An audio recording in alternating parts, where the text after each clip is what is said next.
वादी जो इस देश के अंदर इस तरह के आतंकारी हमले कर रहे हैं, पाकिस्तान इस देश के अंदर इस तरह के घुसपैठी भेज रहा है जिससे कि ये देश धीरे धीरे धीरे धीरे धीरे टूटता जा रहा है, बनता जा रहा है। अरे उन आतंकवादियों का तो कोई मजहब नहीं होता, उनका तो कोई जहन नहीं होता, उनकी कोई जिंदगी नहीं होती, जिंदगी के प्रति जोश नहीं होता। देश के दुश्मनों ने उन लोगों के हृदय के अंदर दरिंदगी का दलदल भर दिया है और निर्दोष लोगों का खून ही उनके लिए जश्न हो गया है। अगर हम अब नहीं चेते तो ये आतंक की आग सुरसा के मुंह की तरह फैलती रहेगी और हम सब लोग उसमें समाते जाएंगे। धीरे धीरे धीरे धीरे ये देश आतंक की आग में जलता रहेगा। अगर हम सब लोग चेत जाएं, अपनी सेना चेत जाए, तो चंद घंटों के अंदर देश के दुश्मनों को दुनिया से रुखस्त कर देंगे, चाहे वो किसी भी रूप में और दुनिया के किसी भी कोने में छुपे हुए क्यों ना हो। अब समय करवट ले रहा है, इसलिए हमें भी करवट लेनी है और देश के उन आतंककारियों के आकाओं के ग्रहकों, उन आतंककारियों के आकाओं के अड्डों को, उन आतंककारियों के पनाहगारों को हमें इस देश से बिल्कुल जड़ों से खत्म कर देना है। हमें वही भावना जगानी है और उसी भावना के साथ और उसी एकात्मता के बोझ के साथ हम सब लोग आगे बढ़ें। अगर पाकिस्तान कुछ गड़बड़ी करता है, अगर पाकिस्तान कुछ आंख दिखाता है तो कह दो उसे, अरे हम डरते नहीं अणबंगों विध्वंसक जलपोतों से, हम डरते हैं ताशकंद शिमला जैसे समझौतों से। सियार भेड़ियों से डर जाए वो शीहों की संतान नहीं, भरत वंश के पानी की अभी है तुमको पहचान नहीं। अरे एटम बम बना करके तुम किस मद में फूल गए, 65, 71 और 99 के युद्धों को शायद तुम भूल गए।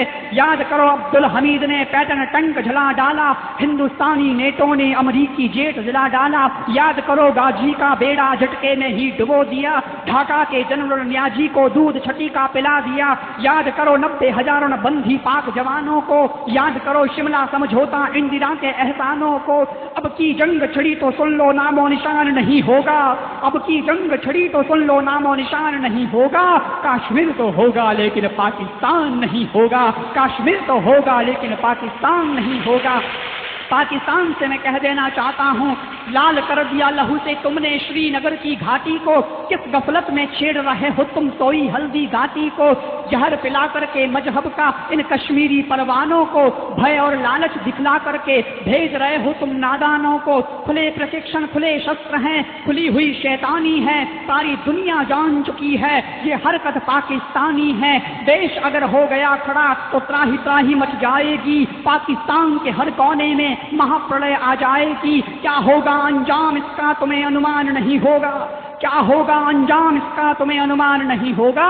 कश्मीर तो होगा लेकिन पाकिस्तान नहीं होगा, कश्मीर तो होगा लेकिन पाकिस्तान नहीं होगा। इसलिए चेतो मेरे भाइयों, चेतो मेरे भारतीयों, अब केवल हाथ पर हाथ धरने का समय नहीं रह गया है, क्योंकि अब हम सबको कदम उठाने का समय आ गया है। और हम कदम उठाएंगे तो ही तो सफलता प्राप्त करेंगे, तो ही तो अपने लक्ष्य को पूरा करेंगे, तो ही तो हम अपनी मंजिल को प्राप्त करेंगे। सुबह बढ़ने के लिए हर शाम को ढलना पड़ता है, बनने के लिए मोती बर्फ को पिघलना पड़ता है। हाथ पर हाथ धरे ही बैठे मत रहो तुम, पानी के लिए मंजिल हर इंसान को चलना पड़ता है, पानी के लिए मंजिल हर इंसान को चलना पड़ता है। इसलिए हाथ पर हाथ धरने का समय नहीं है, अब तो उठ करके सामना करने का समय है। आंधियां चलने लगी है, ज्वार पैदा करो, कंठ में क्रंधन नहीं बल्कि हुंकार पैदा करो। फिर से सजने लगी है कुरुक्षेत्र समय की युद्ध भूमि का, पार्थ तुम गांडीव में फिर से अपनी टंकार पैदा करो, पार्थ तुम गांडीव में फिर से अपनी टंकार पैदा करो। अब तो हुंकार और टंकार का समय आ चुका है, अब क्रंधन का समय नहीं रहा है, अब रोने का समय नहीं रहा है, अब तो हुंकार का समय आ गया है। इसलिए जागो, इस देश के लिए अपने आप को कुर्बान होने के लिए भी क्षमता और जज्बा रखो, व जिक्र रखो। कई लोग हमसे भी कहते हैं, महाराज आप ऐसी बातें क्यों करते हो, तुम देश के लिए इतना क्यों बोलते हो, तुम संत ठहरे, अपना ब्रह्म ध्यान कथा कीर्तन करो, ज्ञान की चर्चाएं करो, आध्यात्मिक की चर्चाएं करो।